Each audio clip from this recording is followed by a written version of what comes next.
avoid largely is by good association, which acquaints us with the texts, the implications of them, the far-reaching. It means to give the reasoning that I said is part of faith, that is beautified, and it reaches its most beautiful manifestation as an attendant of faith, that kind of reason. Prabhupada was fond of saying that we have so many books, 60 books, and so forth. And he was very fond of seeing the distribution of them, as some of you know. And I was very instrumental in that also. I was a major player in that, of the distribution of Prabhupada's books. Some of you are familiar with that history. But I can tell you this too, that when my good friend Ramaswar, he's the one who told Prabhupada about me, and this boy Tripurari, he's doing this, and sent him a letter, you know. And he is so enthusiastically going and selling the books, and he's successful, and so on and so forth. And Prabhupada was very pleased that this boy Tripurari Das is selling so many books, and so on. And then in his own, it was a tech letter, and in his own handwriting, he wrote, "But you should tell him to be sure to always read them." So, good idea. I took it to heart, of course, and I had a penchant for it. I was quite interested in reading the books. And having imagined what it was like when we were experiencing, at one point, every month, a 400-page book. And you didn't know if the people would have 10 heads or 100 arms, or what it would be like, where we were going, what kind of world, what kind of possibilities there were.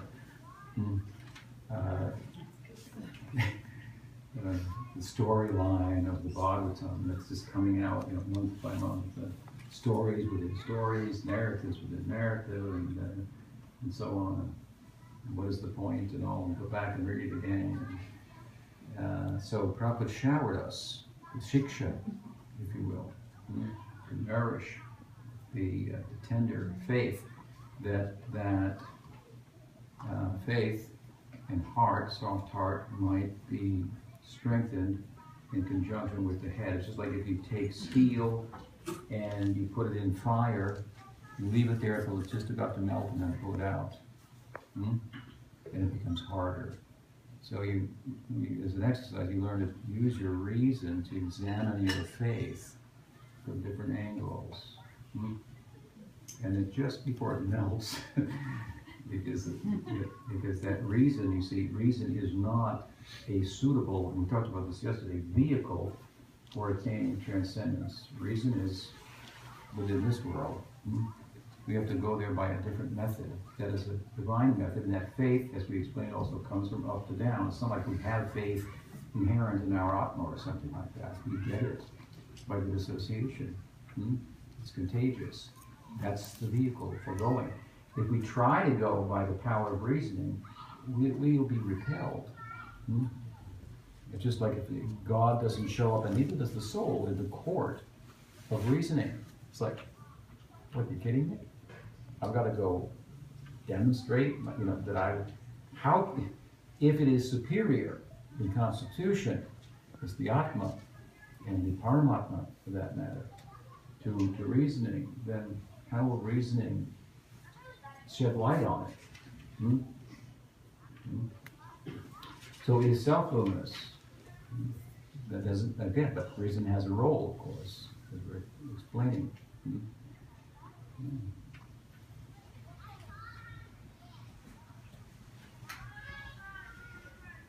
So this is the exercise of moving from tender faith to firm faith, which is characteristic of the intermediate devotee. To harmonize the head and the heart. And this will require that what you understood in the beginning, for example, from the text, suddenly you find that there are different meanings or deeper meanings, and the implications are other than much further than what you thought, and what you previously parroted to someone as the philosophy. You go back and listen to the tape, and you can't believe it, you said that. With the level of your understanding of the verse, something like that. And then do it again in 10 years, in 10 lifetimes, in 10 years. So students forever in this school, the Gaudiya Vedanta school of the Bhagavad. And that's beautiful.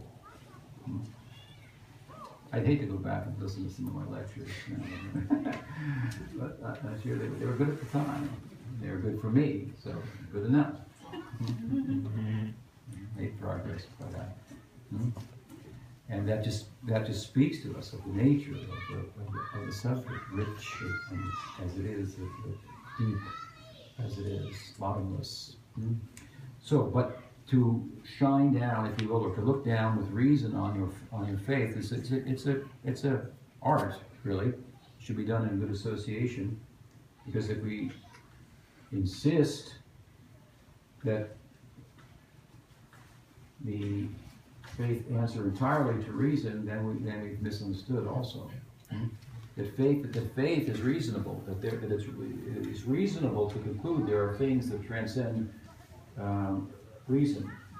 That is the whole point of the Shastra. Some things cannot be known by reason. You couldn't just sit down and figure out Krishna as the Supreme Personality of God. It's just not going to fit, appear between your ears at some point, unless you've heard it from somewhere else. And that somewhere else is really somewhere else. It really is another world.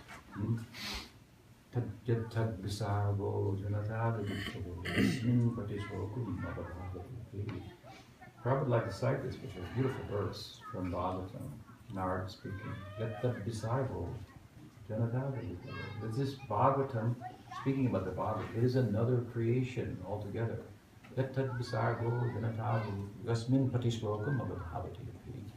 And just one shloka from the verse in Prabhupada's rendering, which is very beautiful, has the power to create a revolution in the minds of the worlds, misdirected to populations, epiphany. And sometimes when he would quote this verse in speaking, he would say, Yasmin Prati Shloka, one shloka, and one word.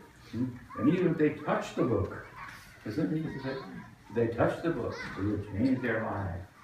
I used to think, when I first started to sell the book, can you hold this for a second? Tie my shoe.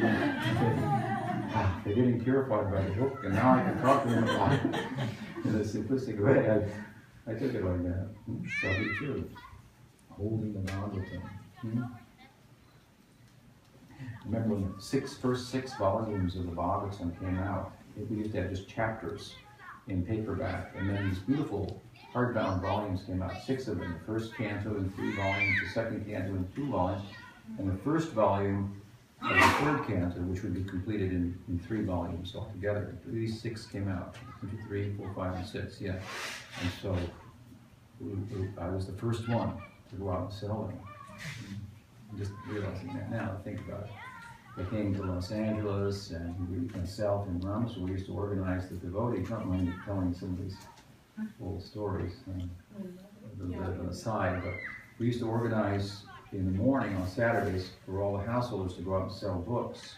Who would go in what car and where, and we would pack boxes and lunches, and we would organize all that so that right after Prasadam, all the householders would have a chance to go out and participate in the book distribution. And so the books came in the night before, and so during the japa period, which we never, ever allowed anything to disturb in our lives. We were very strict on this. Nothing could disturb our japa period. But Ramaswar, and he was like that too at that time, he disturbed my japa period. He couldn't resist, and he took me by the hand into the book room in the temple, which was like a little store at that time. I used to sell books in the store. It's a Sunday feast, and we had books that was when we had books shipped over from Gaudiya Math. All these little books from Bhaktisiddhanta and Bhakti Tirtha Maharaj and so on and so forth. And then we had some other chapters of Bhakti, and the Prabhupada's Bhagavad Gita was there, teachings of Lord Chaitanya, nectar devotion, and so forth. But we didn't have the Bhagavatam. The Bhagavatam, he had brought a case of each of those books there, and he showed them to me, and so he disturbed my japa, and it's okay. And that he could see this like manifestation of Prabhupada's ecstasy, writing the Bhagavatam. And they were so, Prabhupada was very intent on having his books edited properly in proper English and so forth, and also in terms of their physical style, and he wanted them to be like state of the art and so forth. If they should be, so they were very beautiful, and they had beautiful pictures, very well done, and so forth. And so he and I, were quite intoxicated, and so we went forward, and we got everything arranged for everyone to go out, and we decided we can't bring these books out now on Saturday morning and start showing them to the devotees, because no one will go out, and they'll just like sit down under a tree and begin reading the Bhagavatam. So we'll wait till they come back in the afternoon, and then we'll give them their sell sets of Bhagavatams to them. So we got everybody out, and I was the last one to go out, and I would go on myself to the airport, which was illegal at the time. And so because then I would sell Bhagavad Gita's and teachings of Lord Chaitanya, which were big books. So these were the new big books, if we thought of them. So I took the Bhagavatams out, and I was the first to sell them. Blessing fell on my head, and then I would hand them to somebody. In those days, I would have them in a suitcase and sit down next to somebody and then strike up a conversation. Oh, where are you going? And she would say something, and I said, well, let me show you this. Give them the book and talk about it. So I'd give them the book, and I'd say, this is a very special book, and be careful how you hold that, and then I would convince them to take it, and then I would construct it. And by the way, when you go home, you sure to put it in a place, in the right place, in a sacred place, and they looked at me like I was kind of crazy, but they felt, I could feel that they felt, something in this book, this guy's living, proof of that, is doing something to him that's really different and compelling. And so I think I sold like 30 books or something like that, and floated back to the temple. The story goes on from there, but those were wonderful days.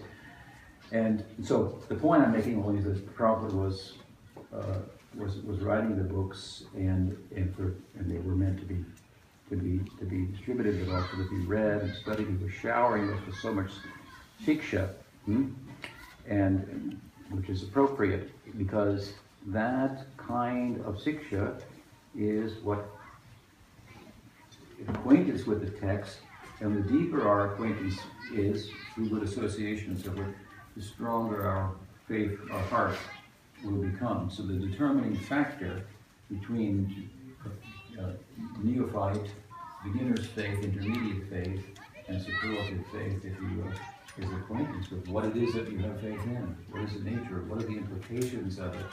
And so on and so forth. So we're interested today in intermediate faith. We don't want to have tender faith only. We don't want to stay in that position. And of course, while we talk about this in terms of three divisions, there's going to be overlapping. We say there's the Kanishta, which means the neophyte, the Madhyam, the intermediate, and the Uttam, the superlative faith, if you will. But then it can also be said, and I phrase it this way myself, there's also Kanishta, Madhyam Kanishta, Uttam Kanishta. Madhyam Kanishta, Madhyam, Uttam Madhyam. There's Kanishta Uttam, Madhyam Uttam, and Uttam.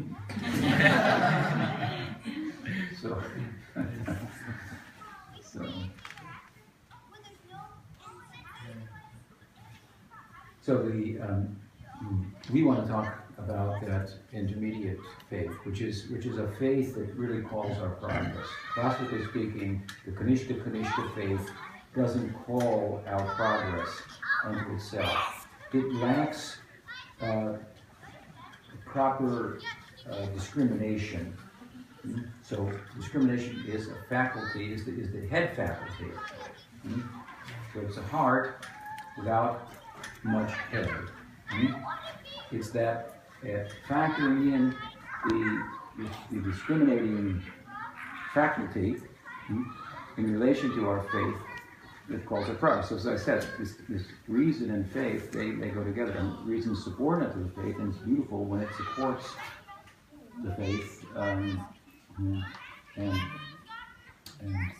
not when it seeks to do away with it and so forth, as we talked about yesterday. So, for example, the Kanishta faith is one that in which there's faith in Krishna, but there may not be faith in the Vaishnava. So, let's say the Vaishnava is giving a lecture, the sadhu,